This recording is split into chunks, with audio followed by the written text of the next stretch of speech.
Welcome to Heart Over Gold, the channel where love, kindness, and humanity shine brighter than any fortune. In today's story, Ara Vance's life took a dark turn the day she signed the papers that would change everything. A renowned architectural conservationist, Ara had spent years building her career and identity, only to find herself swallowed by the shadows of her own home. Her husband, Victor Sterling, a wealthy real estate mogul, had gradually isolated her from the world, replacing her with his glamorous mistress, Serafina Hayes. But the night Ara made her long-overdue return to the spotlight, reclaiming her place at a gala Victor had hoped would expose her to the world as little more than a shadow, something unexpected happened. After signing the papers that would end her marriage, Ara collapsed at the hospital, barely clinging to consciousness. What followed was a truth so startling that it turned everything Ara knew about her life upside down, revealing the lies Victor had hidden from her for years. The truth would not only change the course of her future, but also shift the power dynamic between them, leaving Ara to rebuild her life from the ashes of betrayal. Don't forget to like, subscribe, and share your thoughts in the comments, and keep up with our latest stories. The Architect's Revenge. A golden cage swung open to reveal the grand entrance of the unseen wife. Hold on. Before you dive deeper, make sure to subscribe and like this video. The betrayal that sparked this whole tale will leave you speechless. Ready? Picture the sound of glass shattering, not from a broken window, but from a broken existence. This is the sound that echoed in Ara Vance's ears as she stood by the window of her 18th century mansion, listening in on her own celebration. It wasn't the clinking of fine crystal or the forced laughter of Charleston's elite that struck her. It was a whisper. Did you hear? The neglected wife is finally making an appearance to meet the captivating mistress everyone adores. Ara Vance, 32, a brilliant and respected architectural conservationist before she met him, had become a ghost in her own home. Her emerald eyes, once bright with the spark of discovery, now reflected the dark weight of 3 years of emotional abandonment. What Victor Sterling didn't know was that his invisible wife was about to take center stage and set his perfectly crafted world ablaze. The antique Georgian mirror in front of her reflected a harsh reality. Ara barely recognized the woman staring back, but tonight that woman was no more. In her place stood a woman reborn. Don't forget to share your thoughts below. What's the greatest betrayal you've ever witnessed? We'd love to know. A wife who had been reduced to nothing more than a shadow. The night air in Charleston hummed with the sounds of Victor Sterling's latest high society gala. Laughter and jazz floated up the mahogany staircase of their historic Battery Row home, a place Victor ironically referred to as their sanctuary. He, a ruthless real estate and art mogul, stood at the center of it all, charming the elite with his practiced smile and flawless manners. Beside him was Serafina Hayes, the subject of all the whispers. Her platinum blonde hair, in stark contrast to Ara's rich auburn, was swept up in a perfect chignon, accentuating her fiery red designer gown that hugged every curve. Serafina was everything Victor had once claimed Ara wasn't. Vibrant, current, ambitious, and most importantly, visible. A wife must reflect her husband's success, Victor had once said condescendingly. And you, darling, have settled for being a shadow. The irony was almost too much to bear. When they first met 6 years ago, Ara Montlaire was anything but invisible. At 26, she was a respected architect specializing in the preservation of Southern colonial structures, fluent in 5 languages, with an academic paper on the seismic resilience of Charleston's early buildings that had gone viral. Ara was the epitome of brilliance. Victor had courted her with the force of a hurricane, private jets, New York galas, unexpected gifts. He made her feel like the most valuable piece in his collection, but the change was gradual. First came the suggestion to leave her job. A woman of your stature doesn't need to work, darling. Then the subtle distancing from her academic friends. Finally, the constant gaslighting that made her feel like her worth was only tied to her role as a domestic figure, a trophy wife locked away in a mansion. The arrival of Serafina was the final nail in the coffin. Victor barely hid the affair, taking pleasure in how his mistress embodied everything Ara supposedly lacked. "Why don't you dress up anymore, Ara?" he'd asked just the night before, his eyes scanning her with the same coldness he reserved for a rare antique. Serafina is always flawless. A woman must work to keep her husband's interest. That was when something inside Ara snapped. She walked to the closet, ignoring the muted palette of grays and browns. Deep in the back was an emerald green gown, the color of her eyes and the freedom she had once felt during their blissful honeymoon. It was a flowing silk dress that reminded her of the grandeur of the structures she had once fought to preserve. She let her auburn hair cascade down unbound. She applied makeup that emphasized her sharp eyes, now filled with determination rather than shadow. Looking in the mirror, she no longer saw a porcelain doll. She saw Ara Vance, the woman she was meant to be. A declaration of war had just been made. Moments later, Victor appeared in the doorway, his face twisted in annoyance. "The guests are asking for you," he said curtly, eyeing the gown with disdain. "And that outfit? You know how I dislike unnecessary attention." For the first time in years, Ara didn't shrink. She stood tall, chin raised, meeting his eyes with newfound strength. "I look magnificent, Victor," she said firmly. "And I'm going downstairs to greet our guests." Victor's jaw dropped, unable to hide his shock. He opened his mouth to protest, but Ara was already moving. Her heels clicked against the marble floor, each step a resounding act of defiance. As she descended the grand staircase, silence fell over the ballroom. Conversation stopped. Glasses froze mid-air. A wave of admiration swept through the room as Ara paused on the last step. Her magnetic smile lit up the space. "Good evening," she said, her voice ringing clear. "Apologies for the delay. I'm Ara Vance, and I'm absolutely delighted to finally meet you all." Across the room, Serafina flinched, dimmed by a light she could never compete with. Victor stood on the landing, seething with contained fury. But Ara wasn't focused on him. She was focused on the guests who now surrounded her, eager to meet the woman who had emerged from the shadows. What none of them, Victor, Serafina, or the guests realized was that Ara hadn't just decided to show up to the party. She had made the choice to reclaim everything she had been, and she was starting that night. Ara's reappearance shifted the power dynamic instantly. The first to approach was Senator Alistair Finch, a renowned patron of the arts and a history enthusiast. "Mrs. Sterling," he murmured, kissing her hand. "Your beauty rivals the craftsmanship of Charleston's finest ironwork." "Thank you, Senator," Ara replied, the compliment warming her.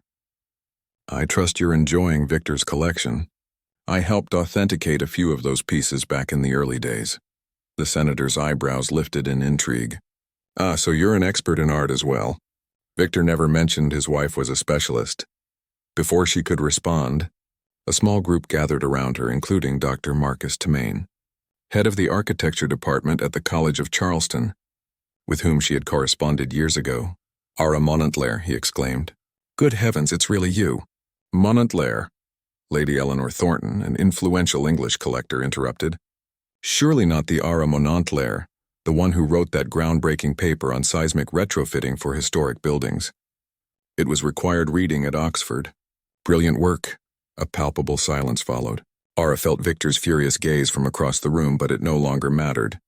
For the last 3 years, he had reduced her professional identity to just "my wife." But now, the truth was clear. "Yes," Ara said, lifting her chin proudly. "That would be me, although I haven't been as active in research for some time." "What a tragedy," Lady Thornton lamented, her eyes filled with professional admiration. "A mind like yours should be shaping the future of conservation, not confined here." The question was clear. "Where have you been?" "I've been here," Ara replied, her voice stronger than it had ever been. "Living in this beautiful house surrounded by history, but no longer part of the world I once loved." Dr. Temain shook his head, regret in his eyes. "Such a loss for the field. You must come back. I'm organizing an international symposium on conservation next spring. It would be an honor to have you as our keynote speaker." Ara accepted without hesitation, feeling an intellectual spark she hadn't felt in years. Serafina, who had been lurking nearby, expected to witness the wife's awkward retreat, but instead she watched the scene unfold with growing tension. "Serafina, darling," Senator Finch addressed the mistress with formal politeness. "Do you know Mrs. Sterling?" "We were just discussing her impressive background in architectural conservation." Serafina forced a smile. "Oh, yes, of course. Victor told me likes old buildings." The condescending tone was obvious. Dr. Temain frowned. "Likes them. Madame Alara Montclair is one of the leading authorities of her generation. Her thesis redefined how we approach historical preservation in this region." "Oh," Serafina mumbled, clearly out of her depth. "How interesting." Ara watched Serafina's superficial charm crumble when confronted with real substance. She felt a mix of satisfaction and genuine pity. Lady Thornton, Ara asked, completely ignoring Serafina. I'm redesigning my mother's garden in Nice. Do you have any recommendations for a landscape architect specializing in Mediterranean climates? The conversation smoothly shifted to high-level sophisticated matters, leaving Serafina completely isolated. Victor finally appeared, placing a possessive hand on Aller's arm. Forgive the interruption, he said, his smile failing to hide the tension in his eyes. My wife tends to be modest about her past hobbies. The word hobbies dropped like lead. Dr. Timaine gave Victor a look of open disdain. Hobbies, Mr. Sterling. Your wife holds a PhD summa cum laude from Columbia. Her articles are cited globally. To call that a hobby as well, it's ignorance. Victor palled slightly, of course, but that was long ago. Ara is entirely dedicated to being my wife now. Actually, Ara said, her clear voice cutting through the tension, I am seriously considering returning to my academic field. This conversation has reminded me how much I miss the research, the discovery, the intellectual passion. Victor fought visibly to maintain composure. Ara, he said in a low, threatening tone only she could hear. Perhaps we should discuss this privately. There is nothing to discuss, she replied calmly. These are people from my world, Victor. A world you made me leave but which never stopped being a part of who I am. As Alara spoke, Serafina made a fatal error. Well, she said with a forced, brittle laugh. This is all very charming, but let's be realistic. Ara's been out of the game for years. The academic world moves fast. She'll probably find her skills are quite outdated. The insult hung in the air like toxic smoke. Pardon me, Lady Thornton said with aristocratic frostiness, turning to Serafina and ignoring Victor completely. And you are? Serafina blinked. Throne. I am Victor's companion. Companion? Lady Thornton repeated, giving the word a very specific social nuance, I see. Serafina's discomfort was total. Victor was too busy containing Thetasaster to defend her. Ara understood the truth. Serafina was beautiful, but she was just another ornament. I think you underestimate the power of true passion, Ara said softly, addressing Serafina. When you truly love something, art, knowledge, authentic beauty, you never abandon it entirely. It merely hibernates, waiting for the right moment to bloom again. Have you ever had to choose between passion and a safe life? Tell us about it in the comments below. Your story might help someone else. The Night of the Phoenix. As the conversation turned technical and specialized, revolving entirely around work, Victor and Serafina became irrelevant spectators at their own party. Dr. Montlaire, said the Brazilian art collector Helena Santos, who is establishing a new museum in São Paulo. I'm seeking a chief conservation consultant, someone with both classical experience and modern technical vision. Ara, would you consider the position? The offer was a key to freedom. A new life, a new continent, a clean break. That is a fascinating proposal, Ara replied, her heart pounding with a mixture of fear and adrenaline. Just then Victor approached again, a new cold calculation in his eyes. Excuse the interruption, he said, his voice sharper. Ella, darling, I need to discuss something urgent. It's about your mother. Ara froze. Her mother, Catherine Montlaire, lived in an exclusive high-end care facility in Nice, France, suffering from early-onset dementia. Victor controlled all the finances related to her care. A cruel but effective tool to keep Ara dependent. My mother's voice cracked slightly. Yes, there have been some financial complications with the facility payment. We need to discuss it immediately. It was a lie. A cruel, calculated lie designed to force her retreat. That can surely wait until tomorrow, Dr. Timaine interjected. Sadly, no, Victor insisted, extending his arm. Come along, darling. Let's resolve this privately. Ara looked at Victor's extended arm, then at the supportive faces around her. This was the definitive choice. Actually, Victor, she said, her voice firm and surprisingly steady, if there truly is a financial problem with my mother's care, we can call the facility right now to verify. I'm sure our guests will understand.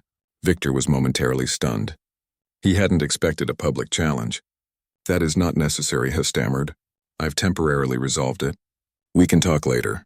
Then there is no real urgency. Ara concluded with a smile that didn't reach her eyes.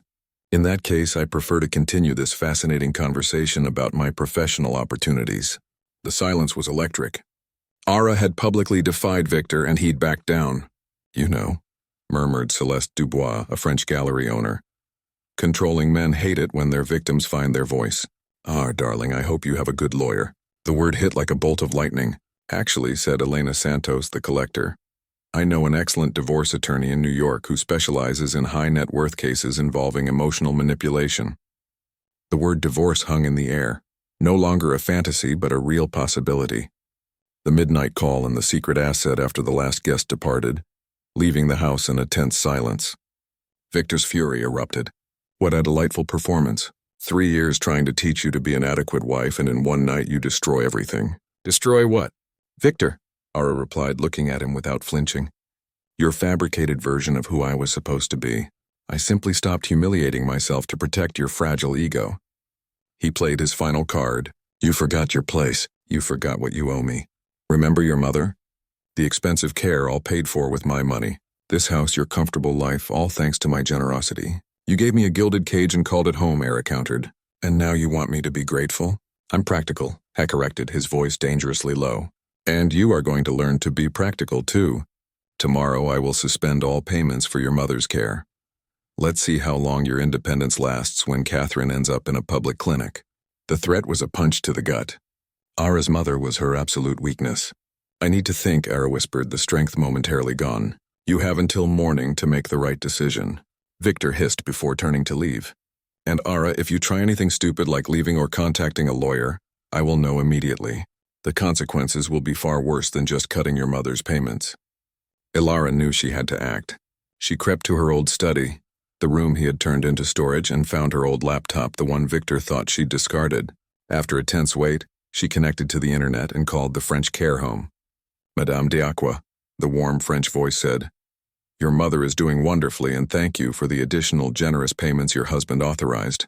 Your mother has access to the best care available. Ara's heart hammered. Victor had lied. Not only was there no financial crisis, but he was overpaying. Using this generosity as an invisible chain, she knew the truth. And that changed everything. She spent the next 2 hours frantically digging through her old files. She found an old personal bank account Victor had missed, a modest but untouched safety net. Then she found it, the prenuptial agreement. Arrogantly focused on protecting his own assets, Victor had overlooked a crucial clause. Ara retained all rights to intellectual property developed before or during the marriage. This included her academic papers and, most importantly, the patents for 2 structural conservation techniques she had developed during her PhD. Quick online search revealed that one of her patents was being licensed globally by major engineering firms. The royalties, which Victor had been collecting and hiding under his own financial umbrella, totaled a considerable sum. Armed with this, Ara knew the choice was no longer about survival. It was about justice, the unlocking. Ara walked into the kitchen the next morning, dressed in an emerald suit that spoke of authority, not domesticity. Victor sat reading the financial paper, radiating cold arrogance. Good morning, Ara said, pouring herself coffee. I trust you've thought carefully about our conversation, he said, expecting defeat. I have, Ara replied calmly. And I've made some important decisions, Victor leaned back, smug. Excellent. You'll make the calls to decline the offers. No, Ara said simply. I've already accepted the consultant position and I'm speaking at the college next week. Victor's face hardened. Ara, we discussed this. Your mother is very well taken care of, thank you. Ara cut him off. I called the residence last night. I discovered you were not only current on payments but paying for unnecessary extras. You were using my concern for her as a tool for manipulation. Victor pulled. You shouldn't have verified that.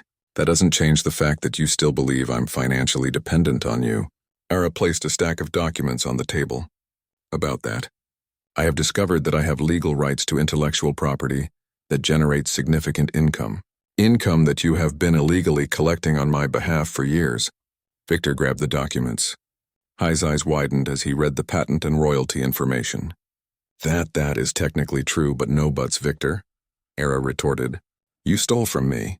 You made me believe I was completely dependent when my own work generated more than enough to support myself and my mother. Furthermore, Ara continued, I consulted with an intellectual property attorney this morning. It seems I have sufficient grounds to sue you for misappropriation of royalties and a solid case for divorce, based on psychological cruelty. Victor surged to his feet, his chair scraping the marble. You can't do this. I built this life for us. You built a prison and called it home, Arara said, and I refuse to be locked in it anymore. She walked toward the door. Before leaving, she turned one last time. My attorneys will be sending the divorce papers before the end of the week, Victor. I hope you and Seraphina are very happy together. 30 minutes later, Ara Montclair, not Vance, waits in a ferry, leaving Battery Row behind. Charleston Harbor unfolded before her, like a scene from a victorious play. Her phone rang. It was Dr. Tmain. Ilara, just the person I wanted. I have an even better proposition. Harvard is looking for a new director of architectural conservation. I thought of you immediately. Ara smiled, watching the golden water reflect the morning sun. Dr. Tmain, I would be honored to consider that position. Wonderful. And yes, welcome back to the world. The meaningful end. The architect of her own life. 2 years later, the Harvard Art Museums buzzed with activity. Ara Montclair, 34, now the director of the Architectural Conservation Program, was curating her latest exhibition, Rediscovered Treasures, Southern Heritage Through New Lenses.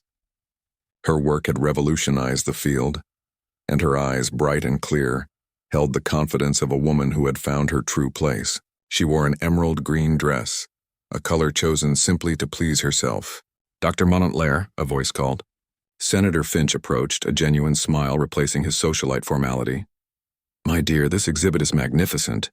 You have reclaimed your time with a vengeance. It wasn't lost time, Ara said, thoughtful. It was a necessary lesson about the woman I never want to be again. She looked across the gallery and saw Dr. Tmain talking animatedly with a group of students. He had become a true friend and colleague, someone who saw her value when she couldn't. And your mother? The senator asked gently. R's face lit up. Much better, actually. She's in an excellent facility here in Boston, paid for with the royalties from my patents. When she's lucid, she's so proud of what I've accomplished. If this story inspired you to fight for your own freedom, let us know. Like this video. Subscribe for more powerful stories and share your thoughts on Ara's ending in the comments. The divorce had finalized 6 months prior. Victor, it turned out, had mortgaged his Charleston mansion to fund his lavish lifestyle and had quickly lost his social standing. Seraphina had left him as soon as the money dried up. I call it natural consequences, Ara said with genuine indifference. He built a life on illusion and control. When both disappeared, everything crumbled. Just then, a gallery assistant approached. Dr. Montclair, a gentleman, is asking for you. Count Alessandro de Montecroce says he knows you from Venice, Charleston. Ara smiled. Count Alessandro, a kind, knowledgeable Italian art historian she had met at that fateful party, had maintained a cordial academic correspondence with her. Alessandro entered the gallery, his silver hair impeccable, his eyes warm. My dear Ilara, he said, kissing her hand. Or should I say, Dr. Montclair, what an extraordinary transformation. I've heard so much about your work. They walked through the exhibit discussing ancient structural techniques. You know, Alejandro said as they stopped before a beautiful colonial blueprint.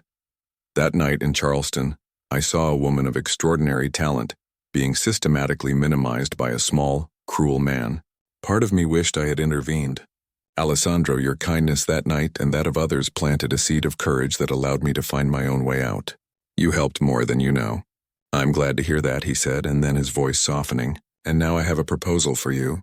He told her about a new international cultural foundation in Rome, dedicated to architectural heritage for which they needed a director of research, someone with Ara's vision. But being completely honest, he admitted, his gaze direct and respectful. It's also an excuse to spend more time with a woman I admire deeply, both professionally and personally. Ara blinked, surprised by his transparency. Alessandro was everything Victor wasn't. Respectful, genuine, secure. Thank you for your honesty, she said, genuinely touched. It is refreshing. So will you consider the offer, all of it? Ara smiled, feeling a lightness she hadn't known she could feel. Then Alessandro toasted, raising an imaginary glass to new possibilities and true freedom. Ara touched his imaginary glass with her own. Klaus had tried to convince her she only shone through him, but Ara had discovered her own light. Brilliant, steady, and inextinguishable, she was no longer the invisible wife in a gilded cage. She was Ilara Montclair, the architect of her own magnificent life, and that light was just beginning to illuminate everything the future held. Final call to action. If Lara's story empowered you, please subscribe to the channel and turn on notifications. Let us know what you thought of her final choice in the comments below. We'll see you in the next story of triumph, the architect's triumph. Building a new dynasty, a new foundation, risk and reconnection. If you're still with us, thank you. Hit that like button again. We're diving deeper into Ara's new world. And trust me, the plot twists are just starting. Ara sat in her Harvard office, the glow of her laptop screen illuminating the blueprints of an ancient Roman basilica, a stark contrast to the familiar Georgian brick of Cambridge. It had been 2 weeks since Count Alessandro de Montecroce's visit. 2 weeks of late-night calls discussing not just the Italian Restoration Foundation, but also Roman literature, the politics of modern art funding, and increasingly life itself. She hadn't accepted the offer yet. The foundation proposal was magnificent, a dream role that would place her back in the heart of European heritage. But leaving Harvard, leaving the stable, brilliant community she had built, felt like a risk. More importantly, leaving the proximity to her mother felt impossible, even with the assurance of a generous relocation package for Catherine. Freedom isn't just about escaping a cage, Aris Lashad said during their last call, his voice rich and warm. It's about choosing where you build your new structure, and Rome is ready for the architect you've become. Do you think Ara should choose the stability of Harvard or the thrilling challenge of Rome? Let us know your vote in the comments. She was still weighing the personal and professional risks when a notification flashed across her screen. An unsolicited email with a subject line that froze her blood. Sterling Property Auction Confidential Details. The sender was an anonymous legal aid. The body of the email was brief. The Battery Row mansion in Charleston, the very gilded cage Victor had cherished, was being foreclosed upon and scheduled for a discreet high-value auction. The attached documents detailed the full extent of Victor's financial wreckage, years of reckless spending, over-leveraging of properties, and the final fatal blow of Ara's successful lawsuit for stolen royalties, which had triggered a catastrophic cash shortage. Ara felt a strange sense of calm. Not vengeance, but quiet finality. Victor's empire had been built on air and arrogance, and now it was collapsing. The echo of a collapse. A few days later, Ara was having lunch with Dr. Tamain, who was visiting Boston. Ara, I'm thrilled for you in the Rome offer, he said, stirring his coffee. But there's a piece of local Charleston news you should know. It's making the rounds in the less reputable papers. The auction of the Battery Row house? Allah asked calmly. Dr. Tamain nearly dropped his spoon. You know how I thought Victor was keeping that silent. Victor's silence was always conditional. Marcus had only lasted until the consequences caught up to him. He leaned closer. The gossip is more delicious.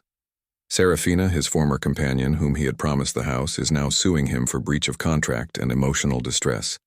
Apparently, she discovered he'd also signed her name to several questionable loan documents. She's turned into a major liability for him. Ara couldn't help but smile. A genuine hard-won smile. Poetic justice indeed. She was his victim too, just a less educated one. And Victor, last I heard from my lawyer, he was trying to liquidate assets in Paris to avoid total bankruptcy. The arrogance remains, but the power is gone. He's no longer the predator. He's the hunted. Good, Dr. Tamain said firmly. He tried to extinguish your light, Ara, but he only fueled your flame. Their conversation naturally turned to the foundation. Dr. Tamain urged her to take the job. It's the move of a lifetime. Harvard will keep you on as a senior research fellow. We won't lose you, but the world will gain so much more. His encouragement was the final push she needed. The call to Rome. That evening, Ara called Alessandro, she began, her voice steady. I have made my decision. I'm listening, Dussa, he replied, a hint of excitement in his voice. I accept the position as Director of Research for the International Cultural Foundation. I want to build this with you. A triumphant laugh echoed from his end. Fantastico. You have just made my month, Ilara. No, my year. I have 2 conditions, she continued, a faint smile on her face. First, I want to establish a permanent, well-funded fellowship in my mother's name to sponsor young conservationists. Second, name it. I want the foundation to host its inaugural annual symposium in Charleston, South Carolina. Alejandro paused, then chuckled softly. A trip back home on your own terms. I understand completely. Considered it done. We will host the entire European elite in Charleston, and you will be the unquestioned queen of the event. Full circle. The unquestioned queen. 1 year later, the grand ballroom of the Belmont Charleston Place Hotel was filled with the world's elite, museum directors, government officials, and high-profile academics. The event? The Monot Lair Conservation Fellowship Symposium. a triumph of international collaboration. Ara Monlair, radiant in a tailored suit of Roman gold and auburn, stood at the podium delivering a keynote address on her new groundbreaking work in Italy. Her confidence was absolute, her intelligence captivating. "We must remember," she concluded, her voice ringing clear, "that the most precious structures we preserve are not the buildings themselves but the human stories they contain, and the greatest act of conservation is often conserving one's own dignity and vision." The standing ovation lasted for 2 minutes. As she stepped down, Alessandro was there, his pride evident. "Perfecto mia docesa." "I'm glad you agreed to the location," she said, her eyes scanning the room. "The symbolism was necessary," he murmured, kissing her hand with genuine affection. "It's where the architect truly began her independent work." The final vindication, a brief moment arrived when Ara found herself alone, standing near the window overlooking the city. A quiet moment in the eye of the storm. A mount suddenly appeared beside her. His clothes slightly rumpled, his face haggarded. "Victor Sterling, Alara," he rasped. His eyes filled with a desperate combination of bitterness and calculated charm. "You look stunning. You truly found yourself, didn't you?" She looked at him. No anger, no fear, just neutral observation. "Victor, what are you doing here? I managed to keep a single ticket to your triumph." He sneered. "I wanted to see it, see the woman who took everything." "I took nothing." "Victor," Ara replied calmly, her gaze steady. "I simply reclaimed what was always mine. My work, my royalties, my voice. Your downfall was your own blueprint based on a faulty foundation of control." He leaned in, a flicker of his old menace returning. "You'll regret this, Ara. You'll find that man Alessandro is just another cage, a different flavor of control." Ara didn't flinch. She simply smiled, the radiant, magnetic smile that belonged only to her. "Perhaps," she said softly. "But the difference, Victor, is that the key to this one is in my hand. I am the architect of my own life, and if the structure ever feels confining, I will simply redesign it." She didn't wait for a response. She turned and walked back toward the ballroom, toward Alejandro, toward her future. Victor was left standing alone, a ghost in the city he once ruled. Epilogue, the ultimate legacy. 3 years later, Ilara and Alejandro stood together on a rooftop terrace in Rome, overlooking the Forum. They were planning their wedding, a small ceremony in a restored 12th century church's foundation had saved. Ara was a global figure in her field, her work now funded by her own considerable resources and a shared vision with Alessandro. Her mother, Catherine, was stable and thriving in a beautiful Roman villa, visiting museums with her daughter when she had her lucid days.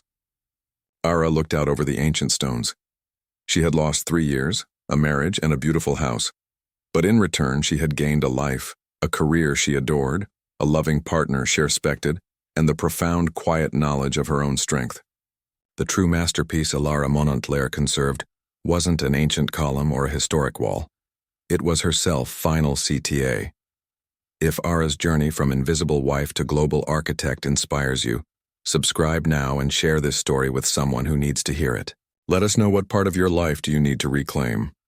See you next time for another story of resilience.